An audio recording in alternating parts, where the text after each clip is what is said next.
Schwartz is a candidate for Supreme Court. He joins us via telephone. Bill, when's your birthday, by the way? April 27th. Oh, it's coming up. Coming up. How old will you be, Bill? It's a big one, 60. 60. All right. You don't look it. Well, thank you. Yeah. You look like you're about 38 or 40. I'm thinking that Maybe the lighting in the vid. that picture that we have up there. Bill, it's great to have you back with us. Thanks. I've noticed lately you've in your campaign ads that you've adopted a certain sort of personal human touch to your ads that seem somewhat different from traditional judicial ads that I'm accustomed to seeing. Interested in why you chose to go that way? I'm presenting myself as me, the best I can, and everything I'm doing, I think, is a reflection of who I am in my 60 years now, and whether win or lose, I don't know what the experts would tell me to do, but I can only be me. One thing you've done is that you've referred to yourself as an agent for change. What are some of the ways the West Virginia Supreme Court needs to change? I think transparency is a big one. I've been on your show a couple of times, and we've talked about this before. And the thing that concerned me about our Supreme Court was, of course, the disrespect for taxpayer dollars, but then the process of attempting, I guess, to fix it afterwards. And the appointment process, as you know, I was involved in a lawsuit regarding that, and the influence of out-of-state money. And I know we have a U.S. Supreme Court decision that says money is speech, and you can do what you want with it. But I like accountability.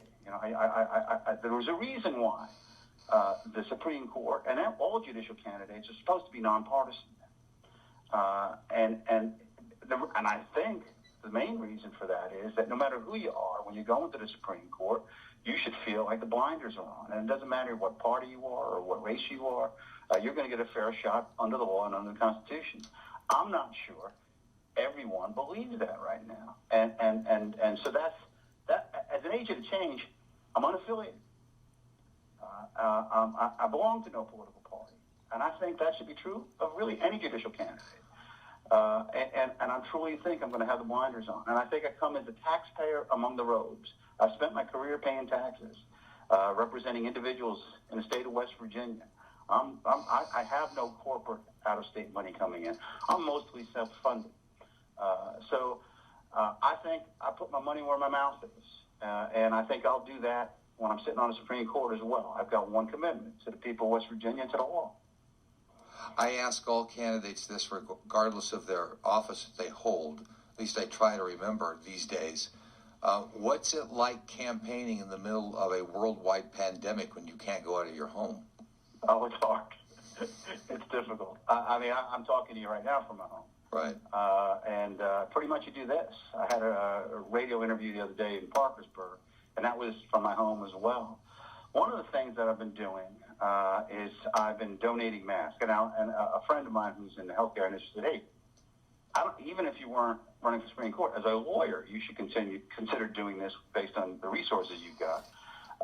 We have a need for personal protection, and it's not being met. So I tried to order masks online. You couldn't do it. But I read an article in New York where it's where I'm originally from, as you guys know, and that seems to be the epicenter of this disease right now. Seamstresses are battling to meet demand. So I went to a local seamstress, and she got 4 or 5 workers, and I've been making about 50 masks a week.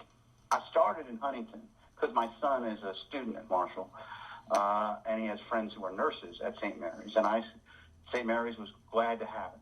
I went to St. Mary's. I got out of the house, for that, and I went to St. Mary's, and I delivered 50 masks, and then I went to Camden Clark Medical Center in Parkersburg, did the same thing, and their medical director there was pleased as could be. She wants more. Last night, I was at Edgewood Summit delivering masks to the retirement community there, here in Charleston. So win or lose, I feel like I'm doing a good thing, and it's my way of providing what I think is an essential service and still getting my message out there.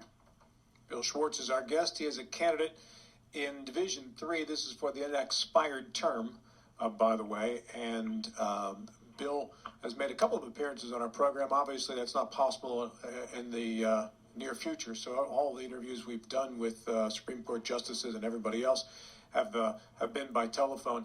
Bill, are you aware at this time of any, even if it's by Zoom or by conference call or whatever, of any opportunities for the justices in their respective divisions to get together and do some type of, for lack of a better way of putting it, debate or forum about running for Supreme Court?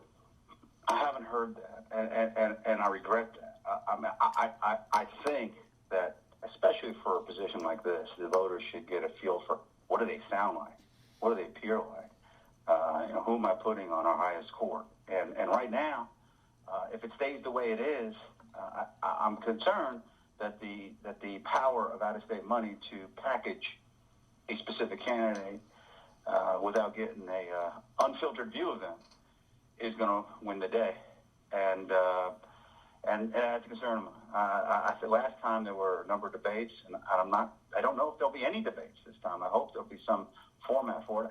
I had a TV interview with WCHS here in Charleston that has never been aired because they weren't able to get to the other candidates. So I'm limited in what we can do, especially if you're not the incumbent.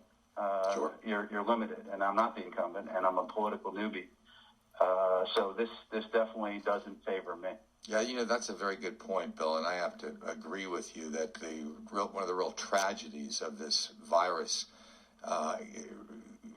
does favor the incumbent, and it favors those with whoever has that out-of-state money, and I feel for you, man. I really do.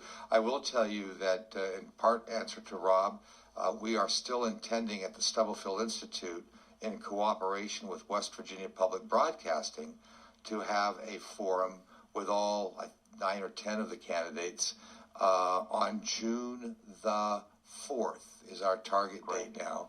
And, we've got our fingers crossed. We have a drop-dead date around May 22nd or 23rd on that. But we're proceeding now as if it's going to happen. And we'll back it off, as we've already done twice. We'll back it away if we have to, but we're trying. I'm looking forward to it if it's happening. If it's a go, right. Any closing thoughts, Bill? Anything else you wanted to make us aware of? No, I appreciate the time you guys have given me. My message is very simple. As you pointed out in the beginning, I want to be an agent of change.